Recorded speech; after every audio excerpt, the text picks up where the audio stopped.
Australia's most prominent Catholic figure, Cardinal George Pell, has lost his appeal against his conviction over historical sexual offences.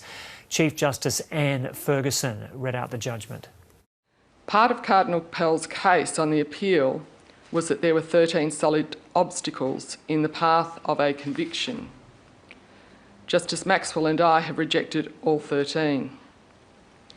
By way of example, one of the 13 obstacles was said to be that the acts alleged to have been committed by Cardinal Pell in the first incident were physically impossible. The defence relied on categorical statements by Monsignor Portelli, the Prefect of Ceremonies to Cardinal Pell, and by Mr Potter, the sacristan, that it was not possible to pull the Cardinal's robes to the side.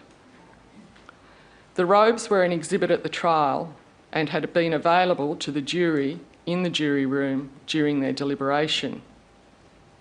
Having taken the advantage of the opportunity to feel the weight of the robes and assess their manoeuvrability as garments, Justice Maxwell and I decided that it was well open to the jury to reject the contention of physical impossibility. The robes were not so heavy nor so unmovable as the evidence of Monsignor Portelli and Mr Potter had suggested.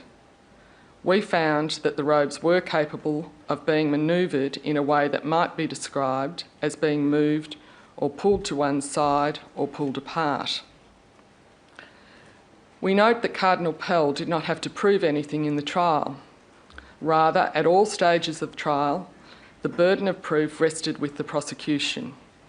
It was a matter for the prosecution to prove beyond reasonable doubt that there was a realistic opportunity for the offending to take place.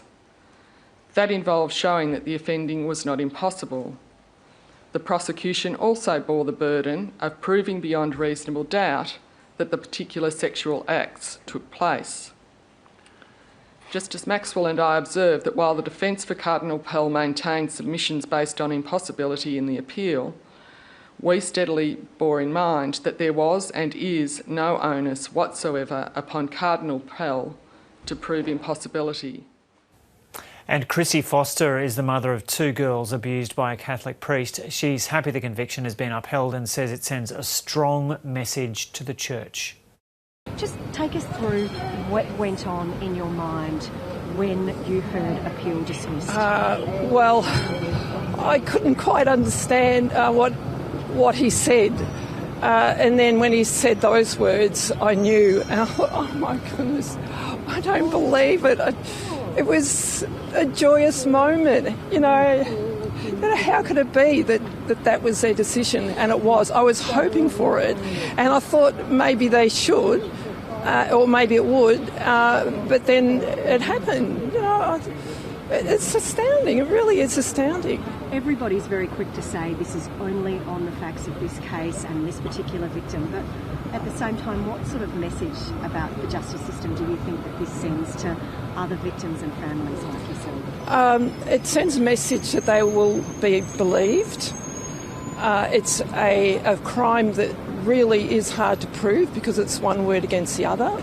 And here we have today in our court in Victoria, the Supreme Court saying, well, you know, we believe the victim and we uphold the jury's verdict. And I think, well, you know, it's the system we have. What else? What other system do we have? And it worked the first time and now it's worked the second time. I'm so glad it was not overturned after everything.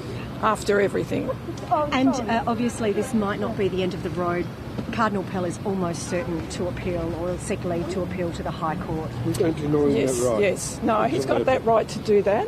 And yes, and I thought either way, whatever the decision today, it would go to the High Court. So he will, I assume, if he gets leave to go there. So, yeah, that's fine. That's our court system. Now, he's the highest ranked Catholic cleric in the world to be convicted of child sex abuse. He also led the Melbourne response, which you were very closely involved with and had to suffer through. I did, yes. The fact that he's been convicted, they have affirmed that conviction. What sort of message do you think that sends to the Catholic Church? Change. Yes, change.